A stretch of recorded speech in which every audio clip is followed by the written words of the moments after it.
Today we are going to discuss present perfect tense, negative and interrogative sentences. आज हम present perfect tense में मनफी और सवालिया जुमलों की बात करेंगे। तो इससे पहले एक क्विक सा रिकैप लेते हैं। ये टेंस ऐसे काम के बारे में बताता है जो कि अभी कुछ देर पहले या कुछ अरसा पहले हुआ हो, यानी इसे हुए ज़्यादा वक्त ना गुज़रा हो। इसके साथ साथ आपको ये भी मालूम होना चाहिए कि ये ज़माना हाल में किसी काम के मुकम्मल हो जाने को ज़ाहिर करता है। इसीलिए हम इसमें जो हेल्पिंग वर्ब्स यूज़ करते हैं वो हैज़ और हैव इस्तेमाल करते हैं अकॉर्डिंग टू द सब्जेक्ट, यानी सब्जेक्ट के हिसाब से हम हेल्पिंग वर्ब चूज़ करते हैं। अब हम प्रेजेंट परफेक्ट टेंस के स्ट्रक्चर को चेक करेंगे, यानी पॉजिटिव बयानिया जुमले, नेगेटिव मनफी जुमले, इंट्रोगेटिव सवालिया जुमले, इन सब के स्ट्रक्चर को डिटेल से डिस्कस कर लेते हैं। जैसा कि आप यहाँ देख सकते हैं कि एक अफर्मेटिव सेंटेंस में प्रेजेंट परफेक्ट टेंस का स्ट्रक्चर किस तरह होगा। सबसे पहले सब्जेक्ट इस्तेमाल होगा, देन हेल्पिंग वर्ब, उसके बाद third form of the verb और सबसे आखिर में ऑब्जेक्ट इस्तेमाल होगा। इसकी एक एग्जांपल देख लें। Umar has read the newspaper. इस जुमले में उमर क्या है? उमर सब्जेक्ट है। और सब्जेक्ट कौन होता है? किसी भी जुमले में काम के करने वाले को सब्जेक्ट कहते हैं, यानी डूअर ऑफ एक्शन को हम सब्जेक्ट कहते हैं।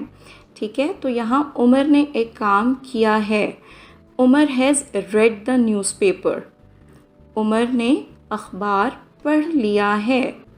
तो यहाँ पर आप देख सकते हैं कि एक पॉजिटिव सेंटेंस का स्ट्रक्चर इस तरह से होगा कि सबसे पहले सब्जेक्ट आता है, फिर हैज़ आता है, यानी has have according to the subject इस्तेमाल होगा, third form of the verb आएगी और सबसे आखिर में न्यूज़पेपर जो कि एक ऑब्जेक्ट है वो इस्तेमाल हुआ।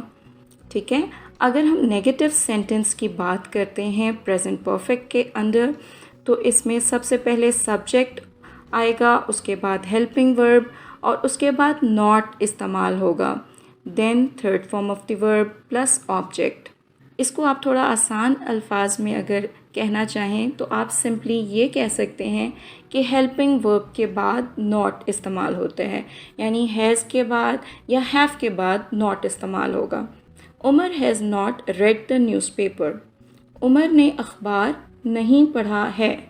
जब हम सवालिया जुमलों की बात करते हैं या इंट्रोगेटिव सेंटेंसेस की बात करते हैं तो आप हेल्पिंग वर्ब को सेंटेंस के या जुमले के बिल्कुल शुरू में ले जाएंगे।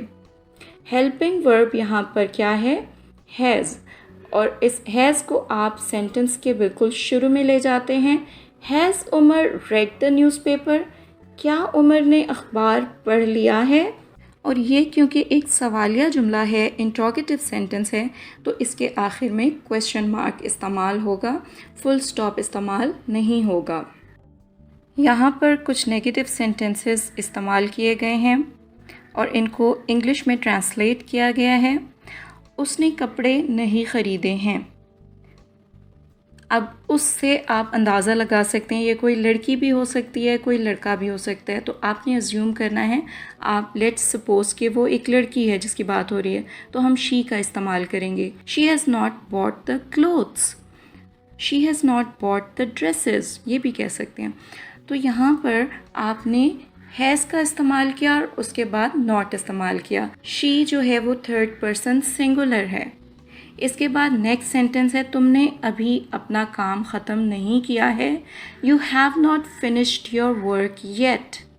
तुमने अभी अपना काम ख़त्म नहीं किया। और यू के साथ आपने हैव यूज़ किया। यू सेकंड पर्सन है, इसके साथ हम हैव इस्तेमाल करते हैं। फिर हम कहते हैं हमने चाय नहीं पी है। We have not taken tea. हमने ये घर नहीं बेचा है। We have not sold this house. तमाम परिंदे उड़ नहीं चुके हैं। All the birds have not flown away। यहाँ पर वी के साथ हमने हैव यूज़ किया है क्योंकि इंग्लिश लैंग्वेज में हम वी के साथ हैव का इस्तेमाल करते हैं प्रेजेंट परफेक्ट टेंस में। इसके बाद all the birds, birds क्योंकि ज़्यादा हैं, इसके साथ हम हैव यूज़ करते हैं। अच्छा, इन दोनों सेंटेंसेस में हैव के बाद हमने नॉट यूज़ किया। Next, we are going to discuss interrogative sentences. अब हम सवालिया जुमलों की बात करते हैं। What are interrogative sentences? सवालिया जुमले क्या होते हैं? ऐसे जुमले जिनमें सवाल मौजूद होता है उन्हें हम सवालिया जुमले कहते हैं। तो यहाँ पर सारे ही सेंटेंसेस क्या से शुरू हो रहे हैं और इन सब के आखिर में क्वेश्चन मार्क या सवालिया निशान है। ठीक है, तो क्या उसने कपड़े ख़रीद लिए हैं? Has she bought the clothes? Has जो कि एक पॉजिटिव सेंटेंस में या अफर्मेटिव सेंटेंस में दूसरे नंबर पर था, वो अब जुमले के स्टार्ट में आ गया है। इसी तरह से अगर आप सेकंड सेंटेंस की तरफ देखें तो हैव जो कि सेकंड नंबर पर था, अब वो सब्जेक्ट से पहले आ चुका है, यानी कि सेंटेंस के शुरू में आ चुका है। इसी तरह बाकी सेंटेंसेस भी आप देख सकते हैं कि हेल्पिंग वर्ब्स तमाम सेंटेंसेस में सेंटेंस के स्टार्ट में आ चुके हैं, जबकि सेकंड नंबर पर सब्जेक्ट इस्तेमाल हुआ है। So the examples are have I taken tea? Have you sold this house? Have all the birds flown away? इसके अलावा डबल इंट्रोगेटिव सेंटेंसेस भी होते हैं जिनमें हम वाई, वेयर, व्हेन और व्हाट इस तरह के क्वेश्चन वर्ड्स यूज़ करते हैं। अब ये क्वेश्चन वर्ड्स क्वेश्चंस में कहाँ इस्तेमाल होते हैं? ये हेल्पिंग वर्ब्स से भी पहले इस्तेमाल होते हैं। As you can see here, why have you broken my pen? तुमने मेरा पेन क्यों तोड़ा है? Where has Alia gone? Alia कहाँ गई है? What has happened in your neighborhood? तुम्हारे हमसाए में क्या हुआ है? तो ये टेंस बहुत ही आसान है। प्रेजेंट परफेक्ट टेंस मौजूदा ज़माने में किसी काम के मुकम्मल हो जाने को जाहिर करता है। अगर आप इसके स्ट्रक्चर की बात करते हैं तो हैज़ और हैव दोनों के साथ ही थर्ड फॉर्म ऑफ वर्ब इस्तेमाल होती है। सबसे पहले सब्जेक्ट इस्तेमाल होगा, फिर helping verb, third form of verb and then finally object इस्तेमाल होता है। इसके बाद अगर आप नेगेटिव सेंटेंसेस की बात करते हैं या मनफी जुमले की, तो इसमें हैज़ या हैव जो भी आपने इस्तेमाल किया है सब्जेक्ट के अकॉर्डिंग, उसके बाद नॉट इस्तेमाल हो जाएगा।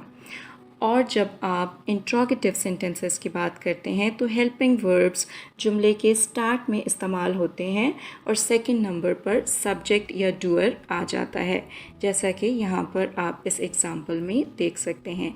आई होप कि आपको ये लेसन बहुत अच्छे से समझ आ गया होगा। If you still have a question in your mind, you can post it in the comments. Like and share this video with your friends and don't forget to subscribe to our channel.